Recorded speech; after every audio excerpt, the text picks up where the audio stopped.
Would stove chicken cooking. Haridwar में रितेश और हिमेश नाम के दो भाई एक चिकन होटल को चलाते थे। दोनों के परिवार शादी होने के बाद भी बहुत मिलजुल कर रहते थे। एक दिन रितेश की बीवी सती के पास उनका भाई सोनू आया।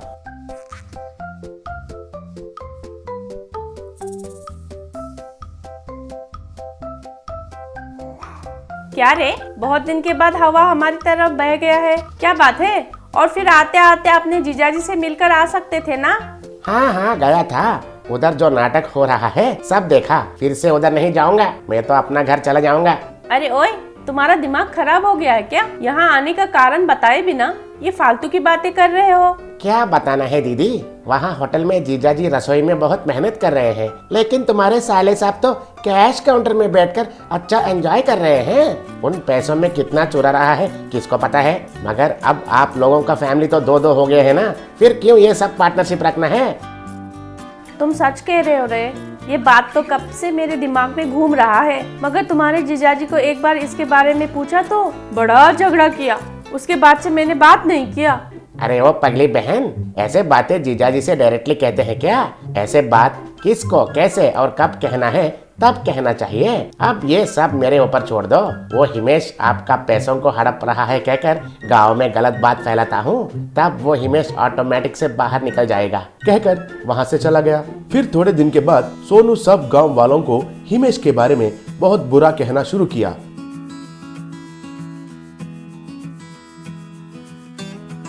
एक दिन ये बात जानकर हिमेश सती के पास आया।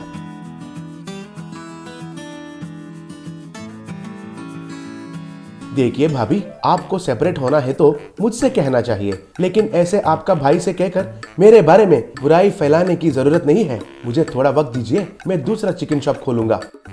ओहो, दूसरे शॉप लगाओगे?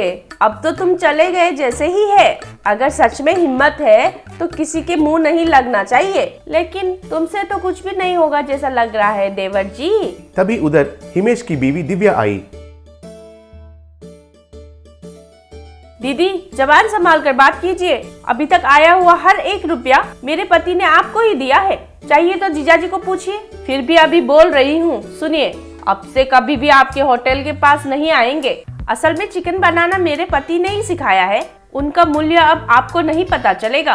कहकर पति पत्नी दोनों उधर से चले गए। उसके बाद हिमेश ने कुछ डब्बे को काटकर उनसे एक वुडन स्टोव जैसा तैयार किया।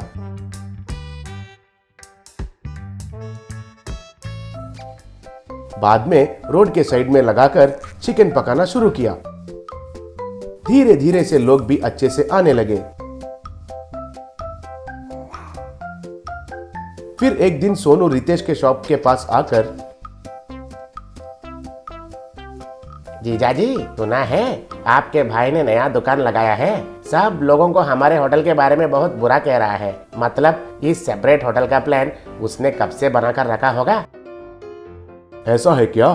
फिर भी उनको रोड के साइड में होटल लगाने की क्या जरूरत पड़ गया रे? भाई, मुझे चाहिए कहकर मुझसे एक बात कहा होता तो ये होटल ही उसको दे देता। ये बात अभी जाके उनसे पूछूंगा, कहकर गुस्से से हिमेश के पास गया।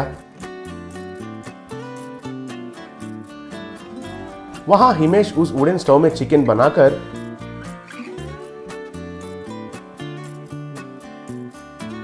कस्टमर्स को सर्विंग कर रहा था। वो देखकर रितेश, अरे ओ भाई, तुम क्यों इतना मेहनत कर रहे हो? हमारे शॉप में बैठ सकते थे ना। चाहिए तो हर रोज हमारे शॉप से आधा फायदा तुम ही ले लो। अगर वो भी कम होगा लगता है तो पूरा तुम ही ले लो। मैं कभी तुम्हें मना तो नहीं किया है ना? नहीं भैया, मुझे कुछ भी नहीं चाहिए। मेरा ये धंधा अच्छा है, उस शॉप को आप ही चलाइए। इस वुडन स्टोव कुकिंग से मैं और मेरी बीवी सुकून से जी सकते हैं। क्या है यार, कितना बोलने से भी तुम्हारा जिद तो तुम्हारा है, किसी का बात नहीं सुनोगे। बचपन से ऐसे ही हो तुम, कहकर वहां से चला गया। वो रात घर जाने के बाद दिव्या से रितेश, दिव्या, कम से कम तुम भी बोल सकती हो ना हिमेश से। गांव में सब लोग तरह तरह की बातें कर रहे हैं, हमारे बीच में तो कुछ झगड़ा भी नहीं है ना। क्या है जीजाजी, एक हफ्ते से उनके पीछे पड़कर भीख मांग रहे हो। वो नहीं है तो शॉप नहीं चलेगा क्या? देखिए ना जीजाजी, असली वजह यही है। आपके भाई के बारे में आपके साले साहब गांव-गांव में उनके बारे में बुरा बोल रहे हैं, इसलिए उनको वुडस्टॉक कुकिंग करने का नौबत आया। वो बात सुनकर रितेश गुस्से से सोनू को पकड़कर खूब पीटा।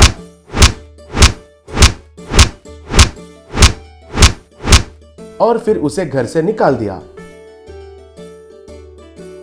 देखो दिव्या, इस एड़े ने जो गलत बात फैलाया है उसे मैं ही ठीक करूंगा। तुम्हारे पति मेरे होटल में नहीं बल्कि मैं उसके होटल में जाकर काम करूंगा, वुड स्टोव चिकन कुकिंग करूंगा। उसके बाद रितेश हिमेश के शॉप में जाकर वुड स्टोव चिकन बनाते हुए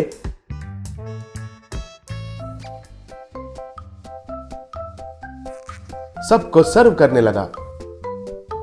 उतना ही नहीं, आने वाले सब लोगों को उनके भाई के अच्छाई के बारे में बताना शुरू किया।